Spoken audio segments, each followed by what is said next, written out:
नमस्कार विद्यार्थी मित्रांनो, आज आपण मराठी या विषयासाठी लेखन कौशल्य अभ्यासणार आहोत। लेखन कौशल्य किंवा लेखन विभागामध्ये आपण निबंध लेखन अभ्यासणार आहोत। निबंध लेखन या घटकाचा हा सेशन क्रमांक पहिला आहे।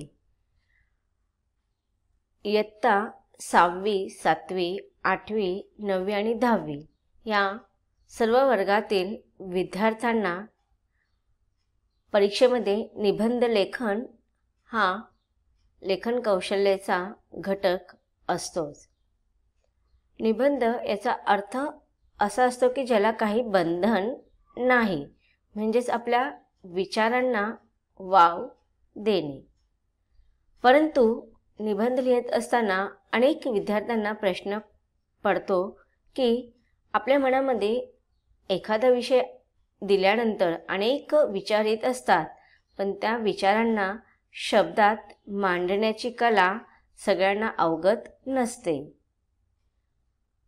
तर संक्षिप्त रूपाने या सेशनमध्ये आपण निबंध लेखन म्हणजे काय आणि त्याचे कोणते कोणते प्रकार असतात ते सुरुवातीला अभ्यासणार आहोत। माणूस हा विचारशील प्राणी आहे। खूप सारे विचार त्याच्या मनात सतत दौडत असतात, पण जर का ते विचार दुसऱ्याला सांगायचे असतील, पटवून द्यायचे असतील, तर त्या विचारांची सुयोग्य गुंफण करता येणे खूप गरजेचे असते। आणि हेच काम मराठीमध्ये आपण निबंध या लेखन कौशल्यामध्ये करत असतो। म्हणून निबंधाला शैक्षणिक क्षेत्रात फार महत्त्व आहे। विद्यार्थी निबंध लेखनाने लेखन शैली, विचारांची मुद्देसूद मांडणी करायला शिकतात। हे कौशल्य तुम्हाला तुमच्या भविष्यातही उपयोगी पडू शकते, पण विचारांची मुद्देसूद मांडणी, त्यातही तुमचे मत, अनुभव यांची मांडणी योग्य भाषेत आणि योग्य संरचनेत करणेही तेवढेच महत्त्वाचे आहे। तर आज आपण खाली दिलेली माहिती मराठी निबंध लिहिण्यासाठी आपल्याला नक्कीच उपयोगी पडणार आहे। खालील माहितीमध्ये आपल्याला मराठी निबंध कसे लिहावे, याची रचना कशी असावी याची माहिती आता आपण अभ्यासणार आहोत।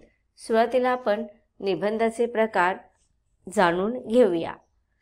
निबंधाचे अनेक प्रकार असतात, त्यापैकी आपण वर्णनात्मक निबंध, कथनात्मक निबंध, विवरणात्मक निबंध आणि प्रेरक निबंध यांची संक्षिप्त माहिती आज आपण जाणून घेणार आहोत। निबंधाचे इथे 4 प्रकार मी दिलेले आहेत। त्या व्यतिरिक्त अनेक निबंधाचे प्रकार आहेत, परंतु या सेशनमध्ये आपण या 4 प्रकारांचा अर्थ समजून घेऊया। सुरुवातीला आपण निबंधाचा पहिला प्रकार म्हणजेच वर्णनात्मक निबंध म्हणजे काय याबद्दल संक्षिप्त माहिती जाणून घेऊया। वर्णनात्मक निबंधामध्ये लेखकाला शब्दांनी चित्र रंगवायचे असते। लेखक यातून व्यक्ती, भावना, जागा, अनुभव, वस्तू, परिस्थिती, आठवणी यांचे वर्णन करू शकतो। आता बघा, इथे आपल्याला काय सांगितलेलं आहे, निबंधाच्या या प्रकाराचं जे शीर्षक आहे वर्णनात्मक निबंध, या शीर्षकावरूनच आपल्याला समजत आहे की निबंधाच्या या प्रकारामध्ये आपण वर्णन करतो। म्हणजे वर्णन कशाचेही असू शकतो। लेखक एखाद्या व्यक्तीचे वर्णन करू शकतो, यालाच आपण चरित्रात्मक वर्णन असे सुद्धा म्हणतो। म्हणजे तुम्हाला आवडणाऱ्या व्यक्तीचे वर्णन करण्यासाठी तुम्हाला वेगवेगळे विषय परीक्षेमध्ये दिले जातात, मग तो वर्णनात्मक निबंध असू शकतो। उदाहरणार्थ, माझा आवडता नेता, माझा आवडता खेळाडू, मग तुम्हाला आवडत असणाऱ्या खेळाडू किंवा तुम्हाला आवडत असणाऱ्या नेत्याचे वर्णन तुम्हाला या निबंधामध्ये करायचे असते। किंवा मग आता अनेक असे वर्णनात्मक निबंधाचे विषय असतात, ते तुम्ही आवडीने लिहित असतात। माझे आवडते फूल, माझे आवडतं पहिले पर्यटक स्थळ, मी दिलेल्या पर्यटक स्थळाला पहिली भेट, असे अनेक आठवणी किंवा मी गेलेली पहिली माझी सहल, त्या सहलीचा अनुभव तुम्ही तिथे वर्णन करून लिहितात.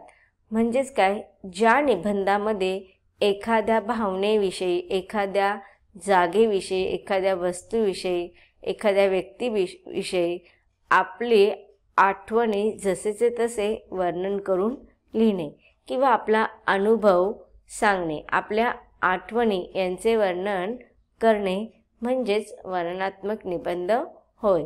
वर्णनात्मक निबंधामध्ये फक्त नावापुरते वर्णन न करता आपण लिहिलेल्या निबंधातून लेखकाच्या हृदयाला स्पर्श होता आला पाहिजे. अशा प्रकारे आपण निबंध लिहिला पाहिजे. म्हणजे एखाद्या गोष्टीचं आपल्याला वर्णन करत असताना आपण तो निबंध लिहायचा म्हणून लिहायचा नाही, तर वाचकाला आपण लिहिलेला निबंध वाचताना वाचकाच्या हृदयाला तो स्पर्श झाला पाहिजे. इथे विषयाचे वर्णन शब्दांनी रंगवावे लागते. आता ज्याप्रमाणे चित्रकार चित्र काढतो, त्याच्यामध्ये वेगवेगळ्या रंगाने तो चित्र रंगवतो, रेखाटन करतो, त्याचप्रमाणे निबंध लेखनामध्ये निबंध लेखकाला जो विषय त्याने निवडलेला असतो त्या विषयाचे वर्णन शब्दांनी फुलवायचे असते, शब्दांनी रंगवायचे असते आणि ते चित्र वाचकाला दिसून आलं पाहिजे. आता इथे तुम्हाला वर्णनात्मक निबंधाचे प्रकार दिलेले आहेत. उदाहरण, माझा पहिला प्रवास. म्हणजे जर तुम्ही एखाद्या प्रवासाला गेलेला असाल आणि त्या प्रवासामध्ये तुम्हाला जे काही चांगले वाईट अनुभव आलेले असेल यांचं इत्थंभूत वर्णन तुम्ही या निबंधामध्ये करू शकतात. मला पडलेलं स्वप्न, तर तुम्हाला पडलेलं एखाद्या स्वप्नाचं वर्णन तुम्ही करणे म्हणजेच तो वर्णनात्मक निबंध झालं. किंवा माझा मित्र, माझा आवडता खेळाडू, माझा आवडते शिक्षक, माझे आवडते क्रिकेटपटू, माझा आवडता कलाकार, माझा आवडता नेता, तसंच माझा आवडता मित्र किंवा माझे आवडते शिक्षक असे सुद्धा तुम्हाला निबंधाचे विषय दिले जातात. मग याच्यामध्ये तुम्हाला त्या व्यक्तीचे वर्णन तुम्ही करू शकता, जे व्यक्ती तुम्हाला आवडतात. तुम्ही माझ्या स्वतःच्या आईबद्दल सुद्धा निबंध लिहू शकतात, माझी आई, माझे बाबा, की नाही. मग ह्याच्यामध्ये तुम्हाला त्या जर आईच्याबद्दल निबंध लिहायचं तर आईचं वर्णन करायचं आहे, मित्राबद्दल लिहायचं आहे, मैत्रिणीबद्दल लिहायचं, त्यांचं वर्णन करायचं आहे. म्हणजेच ह्या वर्णनात्मक निबंधामध्ये आपण एखाद्या व्यक्तीविषयी, एखाद्या घटनेविषयी आपले मत लिहू शकतो. आता पुढील निबंधाचा प्रकार आहे कथनात्मक निबंध. कथनात्मक निबंधामध्ये लेखक स्वतःच्या अनुभवातून गोष्ट सांगतो. तसा हा निबंध प्रकार वर करणे सोपा वाटतो, पण यामध्ये लेखकाला आपल्या अनुभवाबद्दल विचार करावा लागतो. त्यांची योग्य सांगड घालून योग्य शब्दांचा वापर करावा लागतो. अधिकांश वेळा कथा निबंध प्रथम पुरुषामध्ये लिहितात. मी, माझा असे शब्द वाचकाला तुमच्या निबंधातल्या गोष्टीत गुंतवून ठेवतात. आता प्रथम पुरुष म्हणजेच तुम्हाला आपण पाहिलेलं आहे सर्वनामामध्ये प्रथम पुरुष. तर प्रथम पुरुष म्हणजे आपण मी, माझे, मला अशा शब्दांना आपण प्रथम पुरुष असे म्हणतो. म्हणजेच कथनात्मक निबंधामध्ये अधिकतर आपले अनुभव मी, माझा, मला, माझे अशा प्रथम पुरुषामध्ये लिहिले जातात. इथे उदाहरण दिलेले शाळेचा पहिला दिवस. मग शाळेचा पहिल्या दिवशी तुम्हाला जो काही अनुभव आलेला आहे त्याचे कथा तुम्हाला गोष्टीच्या रूपामध्ये सांगायचे असते. आता बघा शाळा बंद आहेत की नाही, पण जेव्हा शाळा सुरू होते शाळेच्या पहिल्याच दिवशी शिक्षक तुम्हाला काहीतरी छानपैकी करून दाखवतात. म्हणजे वर्गात त्या दिवशी शिकवलं जात नाही, तर तुमच्या सुप्त गुणांना वाव देण्यासाठी तुम्हाला शिक्षक सांगतात की कोणी छान गोष्ट सांगा, कोणी छान कविता बोला, कोणी काही छानपैकी नाटक सादरीकरण करा. म्हणजे त्या दिवशी तुमचं बघा, काही काही शाळांमध्ये विद्यार्थ्यांचं पहिल्या दिवशी छानपैकी स्वागत केला जातो आणि विद्यार्थी पण अनेक दिवसांच्या सुट्टीनंतर शाळेमध्ये आल्यामुळे त्यांना फार आनंद असतो. शाळेचे वर्ग एकदम स्वच्छ केलेले असते, सजावट केलेली असते आणि आपला तो नवीन इयत्तेतील तो पहिला वर्ग असतो की नाही, पहिल्या दिवशीचा तो पहिला अनुभव.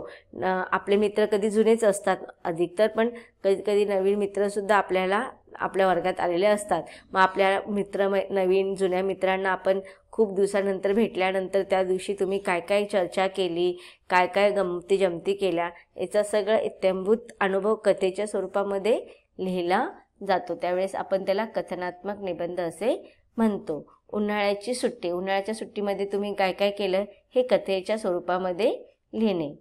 माझी आई, वृक्षवल्ली आम्हा सोयरे, हे असे निबंधाचे प्रकार कथनात्मक निबंधामध्ये येऊ शकतात. पुढचा निबंधाचा प्रकार आहे विवरणात्मक निबंध.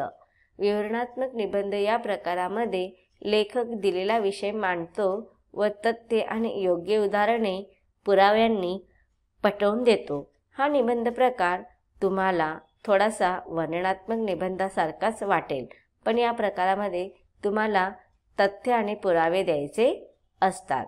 यात लेखक आपल्या भावना दाखवू शकत नाही. म्हणजे जेव्हा आपण विवरणात्मक निबंध लिहितो, तो निबंध आपल्याला अधिकतर वर्णनात्मक निबंधासारखाच वाटतो, परंतु वर्णनात्मक निबंधामध्ये आपले अनुभव सांगत असताना आपल्याला एखादे दाखले पुरावे द्यायची गरज नसते, परंतु विवरणात्मक निबंधामध्ये आपल्याला अधिकतर तथ्य आणि पुरावे किंवा दाखले द्यावे लागतात. सोदाहरण किंवा दृष्टांतयुक्त तुलना आणि विरोधाभास, कारण आणि परिणाम. तर बघा, इथे तुम्हाला त्या निबंधामध्ये तुलना केली जाते किंवा विरोधाभास दाखवला जातो किंवा कारण आणि त्याचे परिणाम, श्रेणीकरण केले जाते किंवा वर्गीकरण केलं जातं. जसं की आता बघा, तुम्हाला नवीन विवरणात्मक निबंधामध्ये आता कोविड-19च्या संदर्भातील विषय असू शकतात. तुम्हाला कोविड-19मध्ये कोरोना व्हायरसचा जो काही प्रादुर्भाव फैलवलेला आहे त्याचे लक्षणं आणि त्याची काळजी या संदर्भातील निबंधाचे विवरणात्मक निबंधामध्ये हा प्रकार येऊ शकतो. अजून तुम्हाला इथे बघा, हे GSTचे परिणाम, विमुद्रीकरण, शाप की वरदान, इंटरनेटचे महत्त्व आदी हे विवरणात्मक निबंधाच्या प्रकारामध्ये येऊ शकतात.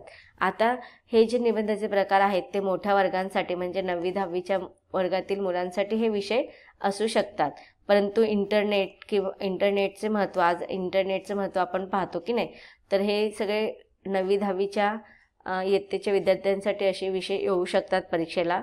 आणि 6वी-7वीच्या विद्यार्थ्यांसाठी अधिकतर विज्ञान, शाप की वरदान, संगणक, शाप की वरदान, संगणकाचे महत्त्व किंवा मग दूरदर्शन, शाप की वरदान, अशा प्रकारचे त्यांचे कारण, परिणाम, ह्या सगळ्या गोष्टी आपण याच्यामध्ये विवरणात्मक निबंधामध्ये लिहू शकतो.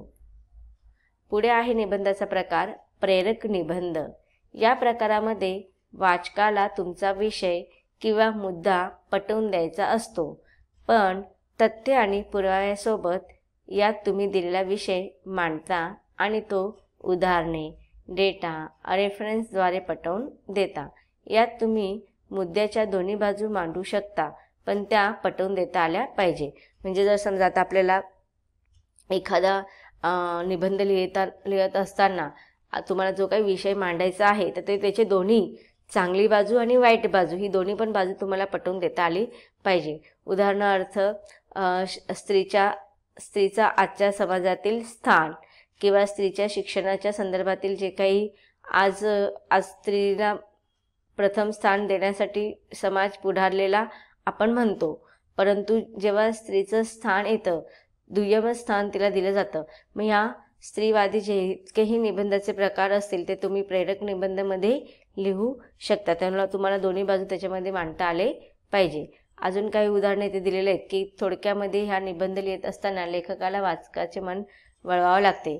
जातीवाद, आरक्षण, GST, सोशल मीडिया आदी हे निबंधाचे विषय याच्यामध्ये येऊ शकतात.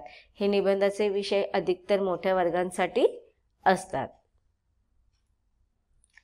तर विद्यार्थी मित्रांनो, अशा रीतीने आपण निबंधाचे काही प्रकारांबद्दल संक्षिप्त माहिती जाणून घेतलेली आहे.